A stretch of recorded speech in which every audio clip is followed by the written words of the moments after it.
I do believe Oscar De La Hoya is back with a vengeance to all that oppress. It's your favorite time of the week. Time for the only segment in boxing that gives you the facts and makes you laugh. It's Clapback Thursday. Man, I have a lot to cover today, but I want to start with a wellness check on the worst manager in boxing. Is he okay? Sort of. Bro, the man started within seconds going at Vergil Ortiz's manager. Sort of. Rick Mirigian. Fuck that guy. Wow. Everything has taken a trip to Shitsville for this snake of a human being. A true snake. Just a few weeks after a Nevada judge ruled to keep Virgil sidelined, we announced this week that Golden Boy extended our TV broadcast partnership. We stay partners With DAZN. Now that he knows, he's fucked. Micro Dick Rick I have a micro penis. is suddenly blowing me up and begging me to call him back and Oh my God, bro. Oh my God. Eminem. I like M&Ms. Eminem. Oh my God. Bro, De La Hoya come out swinging. He said, now that Rick Mirigian seen what it is, he texting and hitting him up. And he has a tweet or a text. now that he knows, That Basquiat in the back, I think that's Basquiat in the back. Or it looked like Basquiat. That painting looks dope. he's fucked. Micro Dick Rick I have a micro penis. is suddenly blowing me up and begging me to call him back. Bro, this man did not put the actual text message in there. Hi, Oscar Holly. A lot has been said between us and still never having spoken to each other in the entire process. I'm reaching out because this is not about you and I or anyone, about Virgil's well-being. Oh my gosh. Are you available? That shows St. Patty's Day, March 17th. Are you available for a call? And mind you, there's no reply. It's just him talking. And I hear each other out for Virgil. And our window is gone soon today. If nothing, And remember, Boxingego warned y'all of this. Y'all are clowns, though, and y'all don't want to listen to the truth. Y'all wasn't ready for the truth. And fix this? Motherfucker. Do you believe the balls on this son of a bitch? You convinced my fighter to sue me to get out of his contract? Jesus, fool me once, right? Now Virgil's career is fucked because of your greedy, terrible advice. Ooh, doggy, that was some bad advice. The time to talk it out is done. That ship has sailed. You try to burn me, but ended up fucking yourself and Virgil? You fucked us. No, you fucked you. Now all you have to show for it is nasty legal bills and a micro dick between your fingers. I got a thin dick. I will never work with Rick Mirigian ever again. And fighters need to beware. Don't be stupid. And speaking of scumbags, Oh shit, what? as many of you saw, the House of Representatives voted to approve the amendments made to the Muhammad Ali Revival Act, aka the bill TKO is trying to push through legislation so they can function just like the UFC and fuck fighters over. The whole thing's a giant scam. I'll say it again. The Muhammad Ali Act has been in place for 25 years and there is zero reason to change it. But of course, Zuffa and TKO need to change it. Why?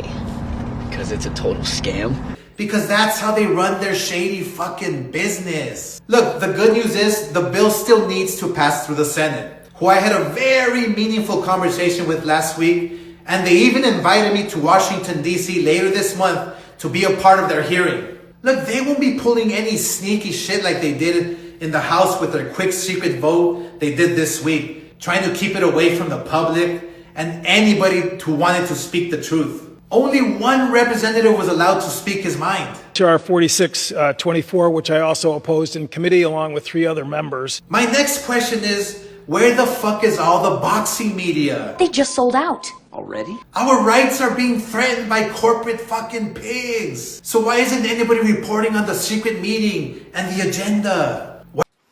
I already know I've been speaking on it, so this don't include me. Why are you all so fucking quiet? Because you've been bought off? Let's get access. Makes me fucking sick. Zuffa wants to function as their own boxing organization, honoring only their fucking ballsack Zuffa belt and the ring belt, which is now meaningless. Why is it rainbow? They make up their own rankings, and they're about to start breaking their own rules. Do as I say, not as I do. Look, May 18 will mark 2 years since Jai Obatai has fought an opponent ranked in the top 5. A lot of cans. So will they follow their own rules and strip him of the title? No. Or will Turkey just change the rules? Bingo. They already make up their own rankings, like putting Brandon Glanton at number 10. Believe this shit? This is what you're getting into with Zuffa. Made up belts, On a belt? made up rankings, and made up rules. Might as well be its own fucking reality show. As I've said, the ring integrity, history, and honor are dead at the bottom of Lake Erie next to Max Kellerman's career. Oh my God, he going in. Let's go. Let's go, Light.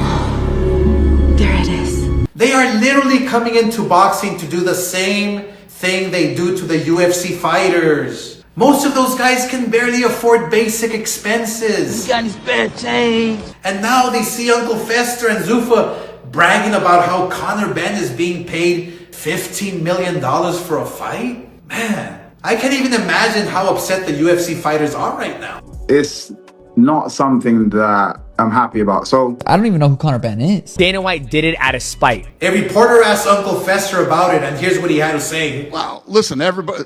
Why is it a bad thing when guys make more money? What kind of fucking answer is that? Uncle Fester, you're in the answer. Bro, the man said feet pics $5 because he was in that video with that girl. Neanderthal. Man, and I cannot wait till Turkey pulls the money plug on your ass. You gonna give me more money? Uncle Fester, fuck you. And remember, kids, you're never a hater if you only speak the facts. Wow. Oscar was out here cooking. Now, the UFC, I've already been talking about the Zuffa Boxing, so I'll save that for another video. If y'all want me to talk about that, type Zuffa in the comment section and leave other comments about this video. Now, what I want to focus on is how right I have been this entire process. The whole situation with Vergil Ortiz, right? I warned you guys. You guys were like, oh, Oscar's way out of his depth. He don't know what he's doing. He's trying to block the Boots fight. And I'm like, bro, this is way deeper than that. You've been building up Vergil Ortiz pretty much since the inception. And then his manager and legal team or whoever leads him astray and tries to backdoor you by signing directly with Eddie Hearn for a multi-fight deal, cutting you out of the equation. I mean, who would be happy with that, right? And then they did it on a whim, on a technicality based on the contract language, which it said if the relationship between Golden Boy and DAZN change. And I told y'all, with DAZN striking a new deal and renewing with Golden Boy long term, this hurts instead of strengthens the Vergil Ortiz case, because now Vergil Ortiz has to, his side, his lawsuit side, they have to prove that the relationship, that's how it was written, the language, the relationship changed between DAZN because the contract expired December 31st. But from January 1st to when they filed the lawsuit, Golden Boy was still working with DAZN on one-off events. And then now we find out that they've collaborated long-term again. So that's why De La Hoya is saying you're ucked. You're ucked. And now apparently, according to De La Hoya, Rick Mirigian is reaching out and stuff like that.